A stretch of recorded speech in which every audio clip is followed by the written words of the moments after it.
Good morning. So I'm sure you can hear that my van is on.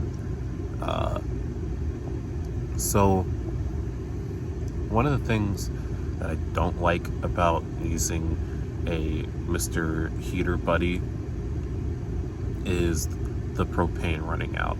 And unfortunately, there's absolutely nothing I can do about that, especially if it happens in the middle of the night while I'm sleeping like it did tonight. So honestly, it's like I can stay asleep long enough to where it doesn't really matter, but I still wake up a couple hours earlier than I intend to when this happens. So right now I'm just trying to warm it up in here so I can go back to sleep for another hour. But yeah, it's not ideal. I think it would be best if you do end up doing it this way, getting like a bigger propane tank and using the Mr. Heater Buddy, that you should have like backup 1 pound propane tanks. I meant to do that, but time got away from me, and here I am sitting here in, let's see here, 20-degree weather, kind of freezing. I mean, obviously it's below freezing Fahrenheit wise, but yeah, so suffering because I don't have a backup plan, really, when it comes to that. And my van's been on for maybe over 5 minutes now. It takes a long time to heat up, so that's another thing that's not the best for my minivan specifically, is that it takes like well over 10 minutes for this old van to heat up, which is not ideal when you are trying to get warm, because honestly now I'm just sitting here, having cool air blow on me in addition to it being 20 degrees outside, and my van is it says it's only 35, but still that's not it's not warm. But yeah, so I guess I'll try to get back to sleep now. After that's done, I'm gonna give it 20 minutes total before I turn it off, because then it should be warm enough in here. Alright, so I did not end up getting any more sleep, unfortunately. So it's just gonna be a bad day. It's always a bad day when I don't get 8 hours of sleep, but I'm gonna push through it. So today I'd like to talk with you guys about a more controversial topic of discussion when it comes to van life. One thing that I feel that not enough van lifers take into consideration, or really take seriously in general, is overall security and safety concerns. So at all times, I keep my Glock 17 in my van, and I'm sure to most people, resorting to having or using a gun in general is something that they just couldn't conceive. So I know it's not the popular idea to resort to having a gun in general, but when it comes to being safe doing this lifestyle that we choose to do, it's kind of just important to take all measures to ensure your own safety, because time after time after time I see multiple YouTube van lifers on Facebook in the groups that I know are often getting their vans broken into while they're inside of it. And that's just something that you can't bargain your life with, because the chances of that person robbing you being armed are like super high. So I think it's important to make sure that you have some means of protecting yourself, whether that's a gun or a knife or like pepper spray. But of course, the most useful of those would be a gun. Now, of course, that's where we get into the fact of how controversial that is, because some people would disagree with me, and I'm happy for your disagreement. You know, it's a choice, not a choice. That's not the right word. It's a decision for yourself that no one else can really make for you. But I definitely think it's the the best choice is to have a firearm, because you don't really, when it comes to having like a knife or a pepper spray, proximity matters. When it comes to a gun, if they're breaking into the front of your van and you're in the back of it in bed, it's very easy to pick up the gun and, scare them off or shoot them if you need to, because of course your state or country's laws regarding firearm usage and like what you can act when you can actually shoot at someone. Like, for example, specifically here in Ohio, they have to be threatening your life and armed. Like, I know for like technicality and like specificity, since I'm male and I'm I'm conceived a bigger threat than whoever might come through that door. So it's like, if I shoot them and they don't look threatening and they didn't have a weapon, then I could probably go to jail. But in accordance with that, I definitely suggest that, and this is not a sponsored thing either, I suggest that people use US Law Shield. I'm gonna try to cover up my information. But so basically what this is it's something that protects you against any incident where you need to use your firearm.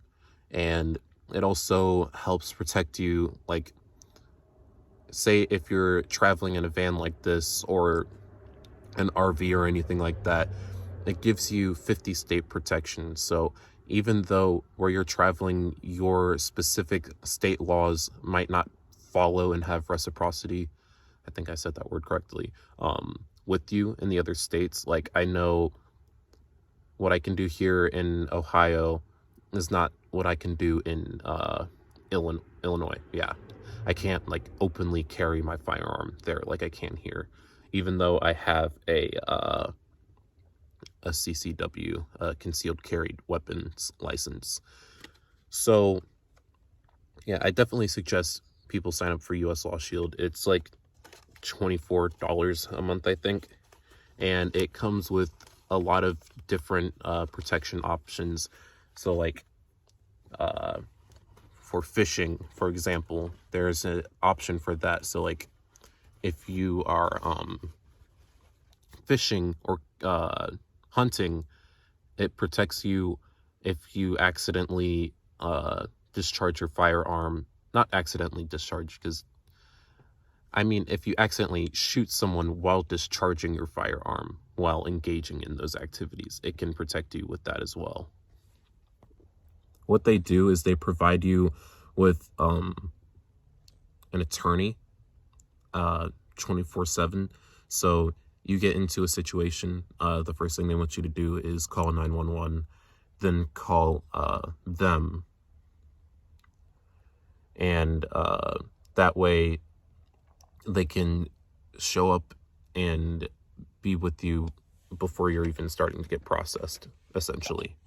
I'm not sure how fast it actually is, but yeah, their main job is to help keep you out of jail, depending on what the situation is. So yeah, that's all I wanted to say about that. But in reality, I like to keep my weapons close by in the van, because I don't want to be a tragic van life story of someone breaking into my vehicle and me dying for what I've got in here. I mean, I don't have much in here, definitely nothing expensive, but someone desperate could obviously feel the need to try to enter my van and steal from me. And obviously, if someone's just trying to rob you, you can't shoot them. But it's like, at least having that peace of mind, like, obviously, you're not supposed to shoot a warning shot. I hope everyone knows that, but it's 100% illegal. I'm pretty sure in every state, but at least mine, to fire a warning shot at someone. So don't do it. Don't risk it.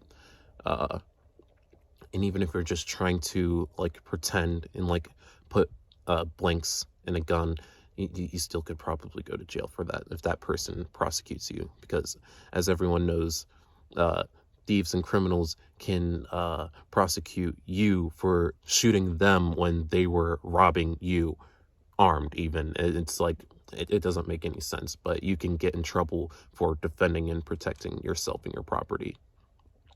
I had lost the train of thought for what I was originally trying to say there, but it's good to have that added level of protection, because being in a vehicle, you're in a lot more vulnerable situation than you are when you're safely in a home between that door that's harder to get through. I mean, obviously they have like a lot of the same weak points, windows, easily openable windows, locks that can be picked. But yeah, I just want to make sure that everyone realizes that watches my videos. Shadow on my face. Everyone that watches my videos and everyone else's videos who live the van life, car life style, bus life, RV life, any of it, that whenever you see that YouTuber sharing a story about how they were robbed, and I always want to say that it's preventable with added levels of security. Security is very important when you're doing van life, and if you take it lightly, that could be the end. And whether it's your vehicle getting stolen completely or completely gutted, anything, I can't stress enough how you have to make it clear to anyone who's even trying and attempting to break into your vehicle that you will defend your property and protect yourself. I bought these signs that I will put on the screen right up there, because I don't have them in my van right now. But I have these stickers that I'm considering putting on my door. I don't really want the negative attention that comes with putting them up, but as you can see, it says there's nothing here that's worth dying for. So of course, putting up a sign like that is very definite. It tells someone, okay, if I break into this car, I might lose my life. Is there anything in there that's worth dying for? The answer is absolutely not. There never is. But in that case, it does make it obvious to someone, hey, someone might be living in there. So that kind of removes your ability to do things like stealth camping. And obviously, I have that giant roof deck on my van, which already makes it pretty obvious that I'm in here, plus the fan coming out from the ceiling of my van. So, that's not my major concern with that. But in the case that, because if I do put those stickers on there, it makes it even more obvious. And I don't want to, become a target because I make it obvious that I'm in here, if that makes sense. So do with that what you will. I strongly recommend everyone protect themselves in one way or another, and make it as hard as possible for someone to take what you have, because when your entire life is in a van, it becomes way too vulnerable, and you have to protect what's yours. It's not easy for all of us to replace things like this, uh, especially when insurance wouldn't really be able to like understand the value of what you actually have in your vehicle unless I don't know how some people get like proper renter's insurance for their vans, but my minivan isn't technically a big recreational vehicle like the big the bigger cargo vans. So I will look into that eventually, but as for now, there's no way for me to really protect my stuff. So without my gun, firearm. I don't like to say gun. It's honestly ever since going through the army, in basic training, we weren't allowed to say gun at all. It was like a cuss word. So we were only allowed to say firearm or weapon. It was more weapon than firearm.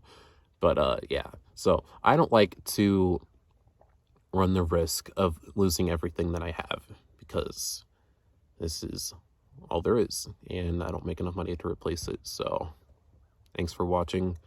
I'll see you in the next one.